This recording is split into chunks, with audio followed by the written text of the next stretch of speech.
नमस्कार शेतकरी मित्रांनो, मी सुमित. आपली माती आपले लोक या यूट्यूब चॅनलमध्ये तुमचं पुन्हा एकदा स्वागत आहे. शेतकरी मित्रांनो, सोयाबीनची पेरणी जवळ आलेली आहे. खरीप हंगाम अगदी आपल्या दारासमोर उभा आहे, लवकरच येणार आहे. पण अनेक वेळा शेतकऱ्यांची तक्रार असते की उगवण कमी झाली, रोपे पिवळी पडली, बुरशी लागली किंवा उत्पादन कमी झाले. यामागचं मुख्य कारण म्हणजे चुकीची बीज प्रक्रिया आणि घाईत केलेली पेरणी. म्हणूनच आजच्या व्हिडिओमध्ये आपण पाहणार आहोत सोयाबीन बीज प्रक्रिया कशी करावी, जर्मिनेशन टेस्ट कशी करायची म्हणजे उगवण शक्ती कशी पाहायची, कोणती औषधी वापरायची, जैविक प्रक्रिया कशी करायची आणि पेरणीनंतर संपूर्ण स्टेप बाय स्टेप माहिती. हा व्हिडिओ शेवटपर्यंत नक्की पहा, कारण एक छोटीशी चूक सुद्धा तुमचं मोठं नुकसान करू शकते शेतकरी मित्रांनो. तर पूर्ण माहिती आपण या व्हिडिओमध्ये बघूया शेतकरी मित्रांनो. व्हिडिओ शेवटपर्यंत बघा. नवीन शेतकरी असेल आपल्या चॅनलवर तर लाईक सबस्क्राईब शेअर नक्की करा. तर करूया आपल्या या व्हिडिओला.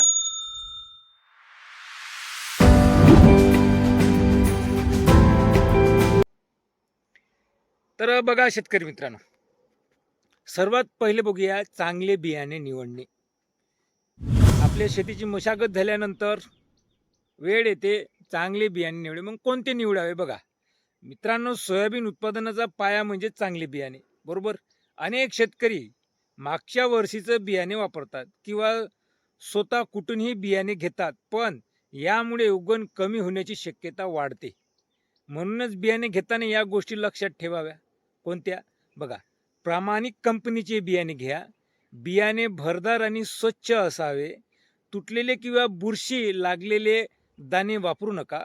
बियाण्याचा ओलावा जास्त नसावा. जर बियाणे ओलसर असेल तर बुरशीचा धोका वाढतो आणि उगवण कमी होते.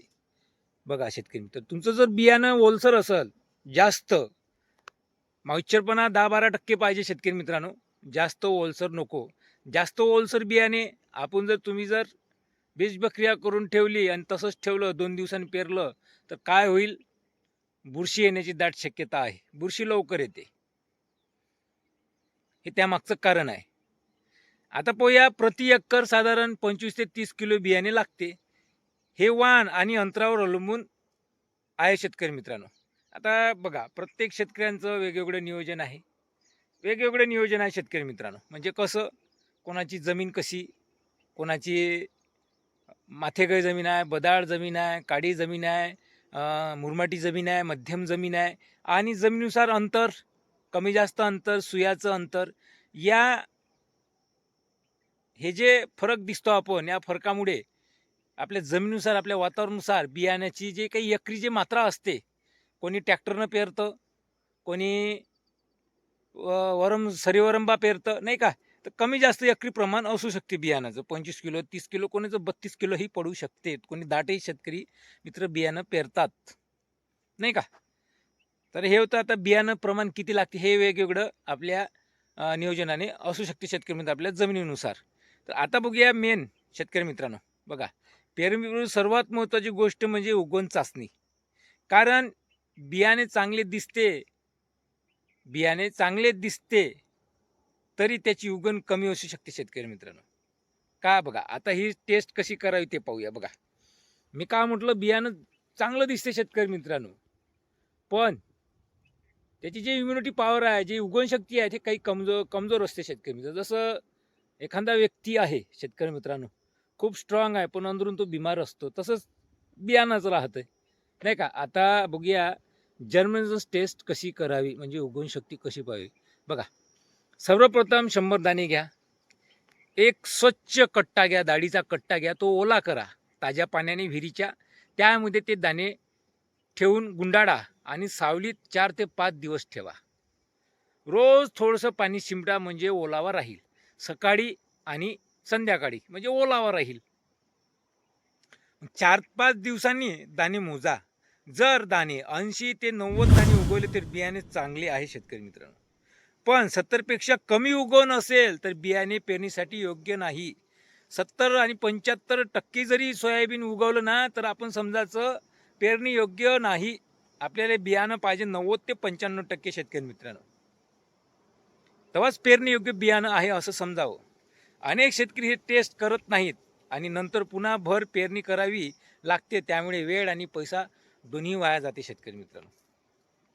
हे टेस्ट करणे आवश्यक आहे शेतकरी मित्रांनो.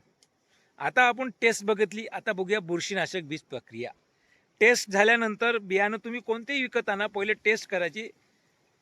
डायरेक्ट टेस्ट आपल्या दाईच्या कट्ट्यात किंवा आपण ज्या कट्ट्यात सोयाबीन भरतो 60 किलोचा कट्टा, त्या कट्टाही घेतला तरी आपण बीज जर्मिनेशन म्हणजे उगवण शक्ती आपण तपासू शकतो. उगवण शक्ती तपासल्यानंतरच बुरशीनाशकाची बीज प्रक्रिया आपण करणे आवश्यक आहे.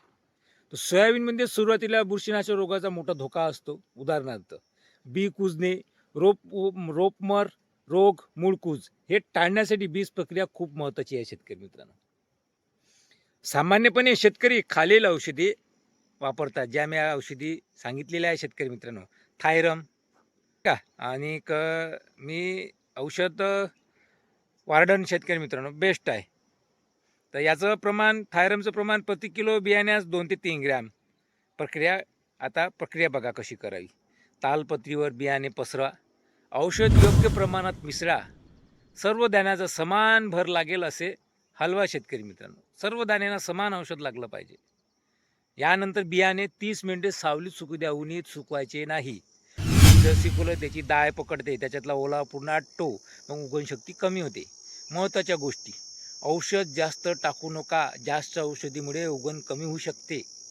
शेतकरी मित्रांनो, औषध जर आपण जास्त टाकलं ना, कोणतेही औषध बघा, फवारणीचं, बीज प्रक्रियाचं, याच्यात जर औषध टाकलं आपलंच नुकसान आहे शेतकरी मित्रांनो. जितली मात्रा पाहिजे तितलीच टाका. आता रासायनिक बीज प्रक्रिया झाली. रासायनिक जे मी औषध सांगितलं तेच लावलं पाहिजे असं नाही आहे शेतकरी मित्रांनो. तुमच्या नियोजनाने तुमची औषध लावू शकता, बीज प्रक्रिया करू शकता. आता रासायनिक बीज प्रक्रिया झाल्याने जैविक बीज प्रक्रिया काय काय फायदे होते ते आपण खालीलप्रमाणे पाहू. बघा, आता मित्रांनो सर्वात महत्त्वाचा भाग म्हणजे जैविक बीज प्रक्रिया. सोयाबीन हे कडधान्य पीक असल्यामुळे त्याला रायझोबियम जीवाणू खूप फायदेशीर असतात.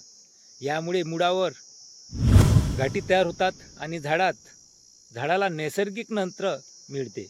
यासाठी रायझोबियम कल्चर, BSB कल्चर वापरले जाते.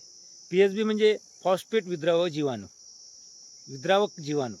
हे जमिनीत अडकलेल्या स्फुरदाला झाडाला उपलब्ध करून देतात. म्हणजे जमिनीत जे अडकलेले स्फुरद असतात ते झाडाला पूर्ण उपलब्ध करून देते शेतकरी मित्र. प्रक्रिया कशी करावी बघा. थोडं गुळाचं पाणी तयार करा, त्यामुळे रायझोबियम आणि PSB मिसळा. हे मिश्रण बियाण्यावर हलक्या हाताने लावा, नंतर सावलीत सुकू द्या. शेतकरी मित्रांनो, हलक्या हाताने लावा, कारण की दाण्याची शिल्ट निघाली नाही पाहिजे. महत्त्वाची गोष्ट शेतकरी मित्रांनो, रासायनिक औषध प्रक्रिया आधी करायची आणि जैविक प्रक्रियानंतर. आणि जैविक प्रक्रिया केल्यानंतर बियाणे उन्हात ठेवायचे नाही, सावलीतच ठेवायचे शेतकरी मित्रांनो. हे झाली जैविक प्रक्रिया. आता ट्रायकोडर्मा आणि सूक्ष्म अन्नद्रव्ये. काही शेतकरी ट्रायकोडर्मा वापरतात. ट्रायकोडर्मा हे एक उपयुक्त जैविक बुरशीनाशक आहे. यामुळे मुळाचे संरक्षण होते, बुरशी कमी होते, रोपाची वाढ चांगली होते. काही ठिकाणी जे काही सूक्ष्म अन्नद्रव्ये सुद्धा वापरली जातात, म्हणजे मेलेडॉनिलम.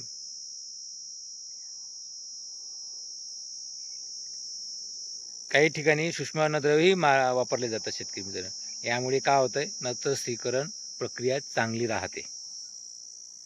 आता आपण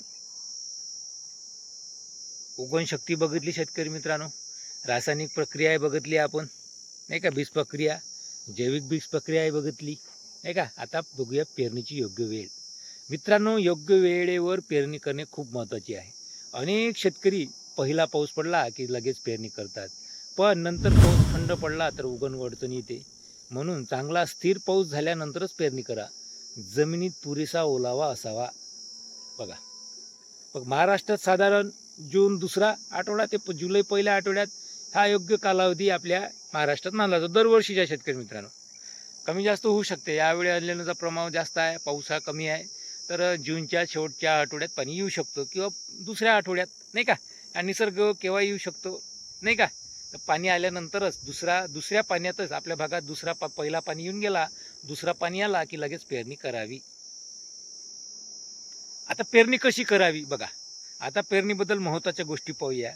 ओढीतील अंतर 30 ते 45 सेंटीमीटर ठेवा. 2 रोपातील अंतर 5 ते 7 सेंटीमीटर ठेवा.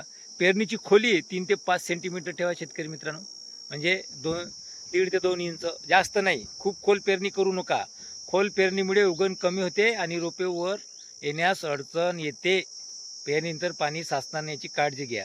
शेतकरी मित्रांनो, पेरणी कशी करावी, किती सुया ठेवा, जमिनीनुसार बटनमध्ये तुम्हाला दिसत असेल वर एक साईड बघा, तो व्हिडिओ तुम्ही पाहू शकता. म्हणजे आपल्या जमिनीनुसार किती सुया ठेवावा ते मी सांगितलेलं आहे शेतकरी मित्रांनो, तुम्ही जाऊन बघू शकता. तर पेरणीनंतर काय करावे बघा. आता पेरणीनंतर काय करावे, पेरणीनंतर 4 ते 5 दिवसांनी उगवण तपासा. जिथे उगवण कमी असते तिथे लगेच भर पेरणी करा. जर सतत पाऊस असेल तर शेतात पाणी साचू नका देऊ, कारण सोयाबीनला पाणी साचणे अजिबात सहन होत नाही शेतकरी मित्रांनो. जर पाणी साचलं, सोयाबीन पिवळे पडणे, शेंगळ होणे, फुलगळ होणे, हे आपल्याला नुकसानाची पातळी गाठावी लागेल पाणी जर साचलं तर. तर मित्रांनो, सोयाबीनमध्ये जास्त उत्पादन हवं असेल तर फक्त महाग बियाणे घेऊन उपयोग नाही. बियाणं, जर्मिनेशन टेस्ट, योग्य बीज प्रक्रिया, जैविक प्रक्रिया, योग्य आणि वेळेवर पाणी, या गोष्टी केल्या तर उत्पादन मोठा फरक पडू शकतो. शेतकरी मित्रांनो, व्हिडिओ जर उपयोगी वाटला असेल तर नक्की लाईक करा. शेतकरी बांधवांना नक्की शेअर करा आणि आपल्या माती आपले लोक चॅनलला सबस्क्राईब करायला मात्र विसरू नका. भेटूया शेतकरी मित्रांनो नेक्स्ट व्हिडिओमध्ये. जय जवान जय किसान. धन्यवाद.